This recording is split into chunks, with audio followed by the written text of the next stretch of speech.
How goes the family? Welcome back to Larry's Anything Goes. Hopefully you guys are having a great and exceptional day. Well, it is that time of the week, family, where I love to have the opportunity to talk about Black-owned businesses. And today I'm talking about the Windy City of Chicago, Illinois, as certain locals will say Chicago, or certain African Americans brothers with the Southern vernacular / Midwestern twang will say, I'm from Chicago. But anyways, because I have a lot of friends that are from Chicago, and it's ironic, I was talking to a manager. I had the pleasure of finally sitting in when I was coming back from Houston, I got to sit in the United Airlines lounge. And one, I'm glad I was able to get the free passes to do that. It was definitely a beautiful experience. But two, I thought the person who managed the place, she was from Chicago. She was telling me, "You've never been there?" I said, "I've never been to Chicago. I don't have family there, and I don't know anybody there. But that's never stopped me before. But I'm more of a go to the desert kind of guy."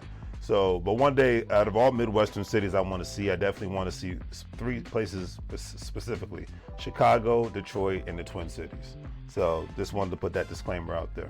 But anyways, I'm talking about Chicago's first Black-owned cannabis dispensary. Now, I'm not a fan of cannabis as far as people always wanting to, get high all the time or anything of that nature. I'm not a weed smoker. Do what you do. I mean, it doesn't bother me. It's a big industry, and once the federal government legalizes it, the federal government's going to get a cash cow off of it, just like the state governments and the local governments have been doing it. So, because America's a capitalist society, and it's all about business. Everything's about, it's like the old school song from The Message. Grandmaster Flash, he's like, it's all about money, ain't a darn thing funny. You got to have a plan in the land of milk and honey. So it's all about making economic moves, all right? But anyways,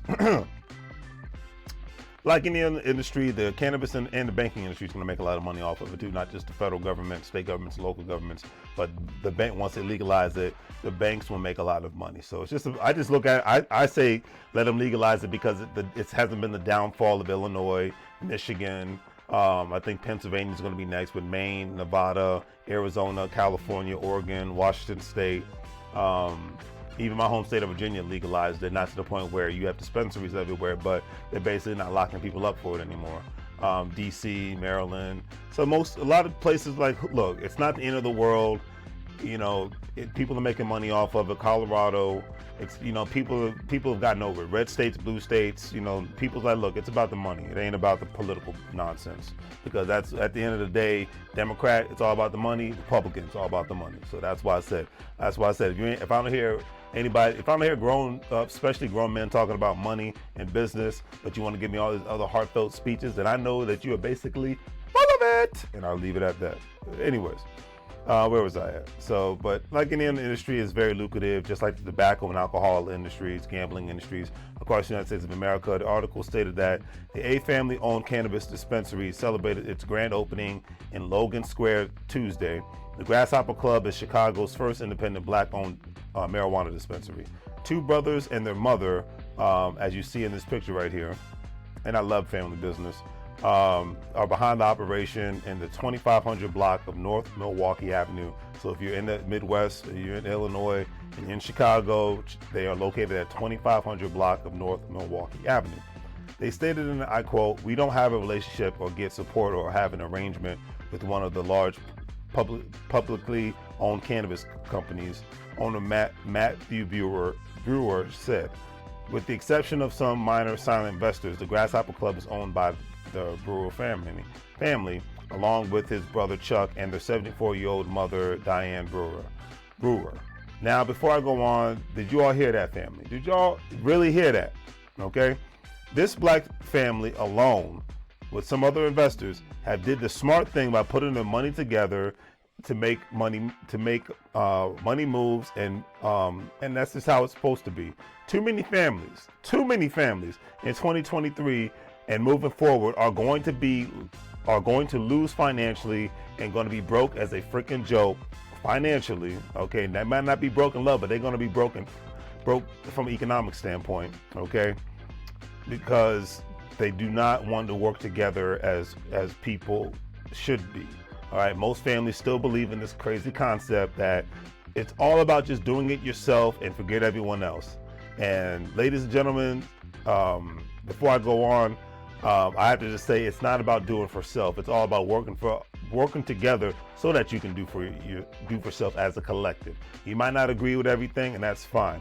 But the only way you're going to be able to build true generational wealth moving forward is by collaborating with your brothers, sisters, mothers, fathers, cousins, friends, etc., and so forth. All right, you see illegal and legal immigrants doing this on a regular basis. So if you're not trying to do this, you're going to lose. You know, that's just as regular working people. I speak for regular working people because that's what I come from. All right, so I just leave it at that. But anyways, these like I said, these gentlemen's mother stated that who's 74 years old. She says, I'm working on the accounting aspects of this business. She says, I'm totally excited. I retired 12 years ago. Okay, so she retired when she was basically 62 years old. So she retired when she was 62 years old and started working again as a business owner 12 years after her retirement. All right. And she says, and I enjoy working again. And before I go on, I would just like to say that I love this in so many freaking ways. And it proves that one can work until they die and be happy if they are doing it out of love, pride, happiness, and not out of necessity. Because unfortunately, and I've known people that this has happened to, so many people have worked to the day they died out of necessity because they did not have the right amount of money saved, the right amount of money invested. They did not make the right choices in regards to where they're going to have their assisted living, or where they're going to live for the rest of their lives, because they believed in the old-fashioned 1985 narrative of I'll work my job, I'll just buy it, contribute to my pension plan, and everything should work itself out. Newsflash, family, that is far from the truth. I'm not an economist, but I'm just going to call it like I see it. All right. The article also stated that for me, doing this legally with my brother and mother, it's priceless, Chuck Brewer said. For Chuck Brewer, owning a dispensary is a full circle. He was arrested for marijuana possession a couple of times when he was young. And at one time, a multitude of people were arrested for selling weed, aka marijuana, when it was illegal in most states. Now, ever since 2013, Washington State, Colorado became the first states to make weed legal from a state legislation standpoint. Certain other states just didn't really, like California is a great example. They didn't really give you hardcore charges for having marijuana since the 90s and whatnot, because they had more important things. Especially from what I've heard, this is from actual DEA agents, Drug Enforcement Agency agents that I know. They was like, basically there's certain counties in Northern California where before the state made it legal, those counties made it legal, and majority of the other counties just looked at it as it's not a big deal. Like if you got caught with it, if the police are really like in the mood, you just paid a fine, but you didn't serve any jail time or anything of that nature since the late 1990s. But anyways, giving ownership opportunities to minorities disproportionately affected by illegal use was a big part of Illinois' law to legalize cannabis, but it's been a struggle. They call it social equity, but you've got to have the money to be able to open. Many African Americans don't have that money. That's why majority of the time you see a black face when it's associated with a cannabis company on any level, it's because they're usually a celebrity or they're usually an athlete, so they have millions of dollars of capital already and they have other access to capital all at the same time. All right, but anyways, and this is why, but at the end of the day, this is why having access to capital, meaning owning real estate, having good credit, having a good track record when it comes to getting and maintaining business credit, history of good business practices, and family and friends who discuss business and investment matters more than ever, especially more than they discuss things that happened 20 years ago that are relevant, more than they discuss things that happen in when it comes to politics, more than they discuss things that are happening in the celebrity world and all this other crap that nobody really cares about because it's just entertaining.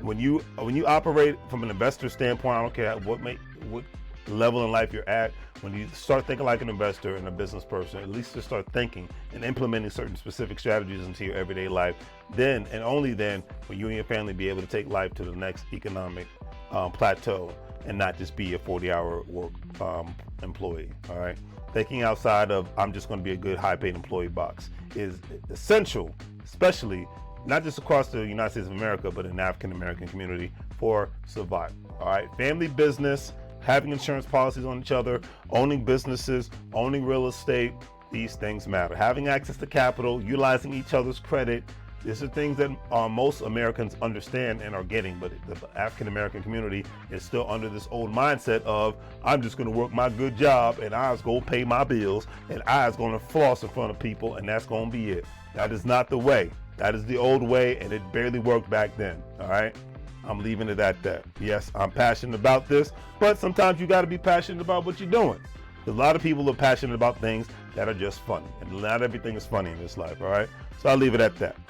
All right, the article ended on this note, saying that one of the Brewer's goals to support other African Americans to open more independent dispensaries. The Grasshopper Club is located in the 1920s bank building in the 2500 block of North Milwaukee Avenue.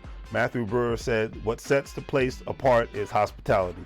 The minute you walk in, an employee known as Can Siegri, I'm butchering this, but helps you find the right product. He stated, and I quote, I tell people we are more like going to your favorite bar and ordering a drink. Matthew Brewer said, this is just the beginning of for the Brewer family as they plan to open a second dispensary in the South Loop during the summertime.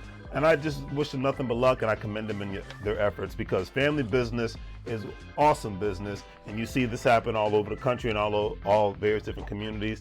And if your family's not talking about business and investments, in my personal opinion, your family's going to be doomed. I'm saying it like, I'm calling it like I see it. In 2023, moving forward, if you have a family, I don't care if you're a parent, I don't care if you have brothers and sisters, cousins, people you call your family, or that down south, people you call your kin, and your man, woman, or child, if business and investments is not a part of the program, you are doomed. I'm saying it, calling it like I see it, okay? Regardless of who's sitting in the White House, governor's house, mayor's house, Democrat, Republican, all that stuff is irrelevant in the world of capitalism. If you're not discussing business and investments, you and your family are screwed. I'm leaving it at that. That ain't got nothing to do with Elon Musk, Mark Zuckerberg, Mark Cuban, Don Peoples, Dame Johns, Robert F. Smith. It's all about what you and your family are doing in your house. Like I always say this, stop worrying about what's happening in the White House, governor's house, and mayor's house. It's all about what you're doing in your house. All right, I'll leave it at that. So don't forget to check out Larry's Anything Goes online store. Greatly appreciate it. Don't forget to support your local entrepreneurs. Also, thank you for the Cash Apps and the Venmos and the PayPal contributions, donations. It's always greatly appreciated. All those links are in the description. And if you're a stock market investor, crypto investor, individual retirement account investor, don't forget to check out WEBULL Stash, acornscrypto.com, Coinbase, or all those platforms. You'll be able to make some money moves as an investor. And I'm part of the GS Partners, where you not only have the opportunity to buy cryptos, but you have the opportunity to buy NFTs and refer others to do the same thing and make some money moves from there. So it's a beautiful thing. Links are in the description, and go from there. And as I always say, you can't get fired if you own a company. Obviously, the Brewer family is not worried about getting fired because they own the company. The great mom came back from retirement, and she's enjoying being a part of the accounting aspects of the business. And that's family business, and that's money moves. And they're going to make money moves because they don't want to live broke like fools. All right, so on that, they'll do the great free things. Like, share, and subscribe. Have a great day. Make money moves, or you're going to live broke like a fool. Take care.